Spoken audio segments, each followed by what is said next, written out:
Hace unos días hice una reflexión en mi columna que habitualmente hago en El País América sobre lo que ha pasado con Petro en estos 4 años. Una administración que ha tenido de verdad aciertos que hay que reconocer, pero también que ha tenido grandes desaciertos.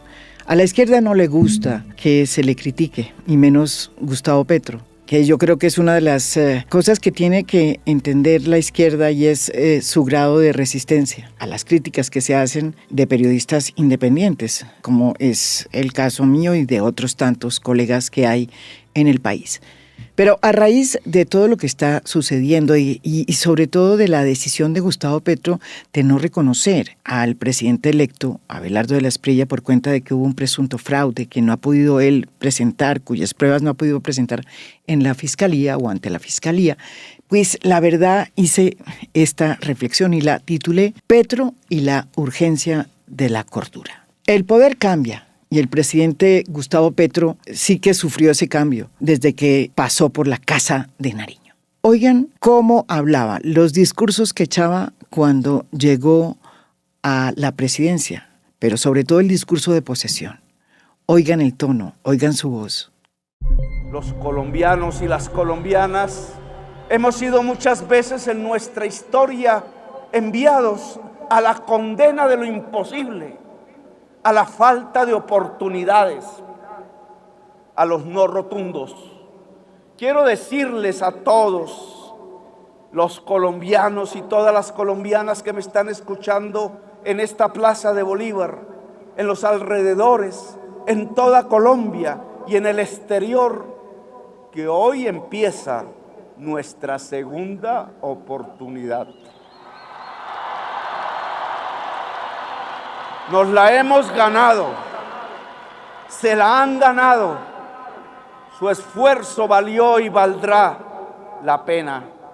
Es la hora del cambio, nuestro futuro no está escrito, somos dueños del esfero y del papel y podemos escribirlo juntos, en paz y en unión.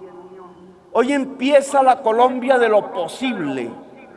Estamos acá contra todo pronóstico, contra una historia que decía que nunca íbamos a gobernar, contra los de siempre, contra los que no querían soltar el poder, pero lo logramos. El Petro que ustedes oyen, el Petro que llegó al poder hace 4 años, es muy distinto al que va a salir el 7 de agosto. Miren la última alocución que él dio, precisamente en un Consejo de Ministros que tenía como objeto hacer una rendición de cuentas y pues por cuenta de ese empalme que no se pudo hacer con el presidente electo. Miren lo que dijo y el tono en que lo dijo. Entre otras cosas, anunció que no iba a estar en la ceremonia de posesión. Y yo no puedo aceptar un presidente, y por eso no voy a estar el 7 de agosto en ninguna parte, ni darle la mano, allá él que lo diga, pero él sabe por qué. Porque eso es un fraude.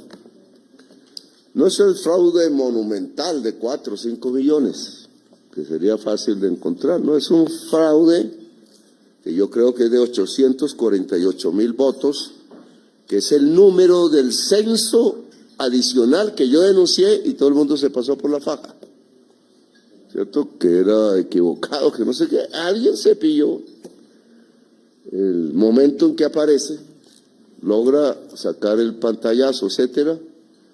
Yo lo denuncio públicamente y a burlarse, porque claro, la prensa tenía que burlarse. La justicia no, cómo no, y todos los demás lo mismo, porque ahí estaba el fraude. Sin duda el Petro de hoy tiene más pelo, pero poco le queda de ese talante que le permitió leer el país y materializar la voluntad de cambio, acometiendo reformas sociales que por primera vez, y eso es muy cierto, combatieron la inequidad en este país. Lo mismo se puede decir de ese Petro digno y transparente que fue capaz de decirle a la fiscalía en una carta, no sé si ustedes se acuerdan, en las primeras de cambio, que investigara a su hijo Nicolás y a su hermano Juan Fernando Petro, con todo el peso de la ley, cuando estallaron los primeros escándalos de corrupción, que hasta hoy comprometen a varios miembros de su familia. De ese Petro estadista, disruptor, que incomodaba al establecimiento con su fuerza política y no con insultos, pues no queda ni la sombra. El Petro que deja el poder parece haber perdido la brújula. Cada vez es menos inspirador, más delirante y, por si fuera poco, está demostrando una cosa que personalmente yo no sabía, que es un mal perdedor. En lugar de aceptar el resultado electoral, que dio de ganador a Abelardo de la Espriella por escasos 248,000 votos, hay que decir, y de empezar a prepararse para pasar a la oposición, que es una tarea pero corajuda, ha embarcado a la izquierda en la tesis del fraude electoral, que él mismo ha ido revelando en sus cuentas de X, como si fuera un asunto de un activista y no pues de una denuncia que un presidente tiene que hacer ante la fiscalía. A pesar de que las pruebas no han sido entregadas, repito, a la fiscalía, se ha ido creando esta narrativa entre sus huestes, fieles huestes, de que hubo un fraude urdido por el establecimiento y de que a la izquierda le robaron la elección en sus narices por cuenta de que se manipuló, como bien lo dice el presidente Gustavo Petro, el censo electoral. Según el presidente, esa manipulación se habría hecho desde un software que maneja una compañía privada con la que Petro se enfrentó a lo largo de su gobierno. Y ahí mete por allá también al servicio de inteligencia israelí. No voy a defender la virginidad del sistema electoral colombiano, ni más faltaba, porque pues en nuestra historia hay varios episodios de fraude electoral, sí, cómo no, uno de los cuales pues dio nacimiento a la guerrilla del M-19, cuando perdió las elecciones el general Rojas Pinilla en 1970. Presidente Carlos Lleras Restrepo. Sin embargo, sí puedo decir algo, puedo decir que desde entonces nuestro sistema electoral pues ha mejorado y que en la Colombia de hoy, acaso más normal y de pronto más madura políticamente, sí resulta insólito ver al primer presidente de izquierda cuestionando el mismo sistema electoral que lo eligió hace 4 años y que además lo esté haciendo con base en unas denuncias etéreas que ni siquiera han sido presentadas ante los organismos pertinentes. Pero claro, apelar a la cordura pues no está de moda en este Petro que se apresta a salir del poder. En vez de apaciguar los espíritus, pues ha optado por inventar la tesis de que la izquierda debe declararse en desobediencia civil pacífica. Una figura que tampoco han sabido explicar muy bien. Por un lado dicen que van a reconocer legalmente, óiganme bien, el resultado electoral y que van a hacer la entrega del poder, porque Petro no se va a quedar en el poder. Y yo confío que eso va a pasar. Pero por el otro, afirman que no van a reconocer la legitimidad del presidente electo. Ay, Dios mío, no se dan cuenta, como dicen por ahí, que su insistencia por armar este muñeco tan difícil de explicar, pues les quita legitimidad ante los electores y le da municiones a Abelardo de la Espriella para afinar aún más su venganza y para justificar señalamientos sin fundamento, como el de referirse a Petro como el jefe de la mafia. Una acusación denigrante que nos anuncia la estrechez con que va a funcionar, óiganme bien, el derecho a la oposición en esta patria milagro que tanto nos prometen. Sin embargo, la respuesta de la oposición ha sido tan confusa como torpe ante este advenimiento de esta derecha ultra. Han salido a decir que solo están dispuestos a reconocer la legitimidad del presidente electo si renuncia, óiganme bien, a su ciudadanía estadounidense, si le cuenta al país cuál ha sido su relación con ciertas agencias de ese país y si desiste en extraditar a Gustavo Petro. Pues que alguien les diga a la oposición que hoy está en el gobierno, a ver si me entienden, o a los huestes de Gustavo Petro, que imponer condiciones a un presidente electo al que no se le reconoce legítimamente es como pedirle peras al olmo. Para enfrentar a un gobierno como el que promete Abelardo de la Espriella, al parecer muy dispuesto a invertir todo su capital político, no en gobernar, sino en ver cómo persigue a la oposición y cómo cumple con su sueño de extraditar al presidente Gustavo Petro, se necesita legitimidad, credibilidad y tener los pies en la tierra. La izquierda no puede perder el norte y actuar a la deriva. Además, no tiene por qué. Sacó una votación impresionante.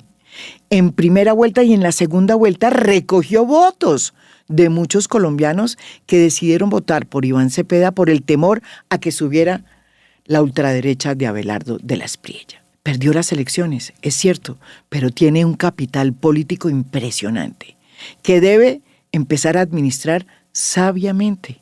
Pero además, la izquierda debería escoger muy bien sus batallas y no enfrascarse en desconocer, por ejemplo, el resultado electoral, ni en convertir un fraude que no se ha aprobado en su parte de aguas. Con ese argumento, llena de razones, como se está viendo a la ultraderecha, que poco le importa la institucionalidad, para que pula su discurso en el que ellos, los bienaventurados, sí representan la institucionalidad, mientras que la izquierda de Petro, pues representa a Satanás, porque es corrupta y antidemocrática. Es evidente que este juego de tronos que plantea Abelardo de la Espriella es muy peligroso para la democracia colombiana, porque lo que busca es imponer un relato, según el cual, óiganme bien, resulta casi que un deber moral, que es lo más peligroso, acabar con la izquierda, porque representa lo peor de nuestra sociedad. Pues en una frase lo solucionó muy bien la ex canciller de Duque, Marta Lucía Ramírez, que despreció a Petro también por la forma como se vestía, cómo caminaba y cómo utilizaba su ropa, que es una cosa también muy clasista que se desprende de toda esta cultura de la manera como se está viendo desde la Patria Milagro la izquierda en Colombia. Gustavo Petro, quien sin duda alguna va a ser el verdadero jefe de la oposición, no debería caer en esa trampa que le tiene pues prácticamente planteada la ultraderecha. Y es hora de que se baje de esa nube en que anda y regrese a la Tierra. Aquí, planeta Tierra. Un poco de cordura le vendría muy bien.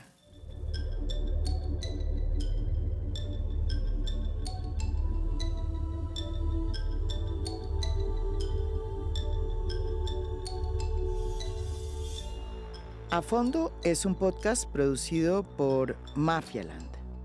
Producción general, Beatriz Acevedo. Producción de audio, Santiago Acosta López. Música original del maestro Óscar Acevedo. Nos pueden escuchar también en mi canal de YouTube. Gracias por escuchar. Soy María Jimena Duzán.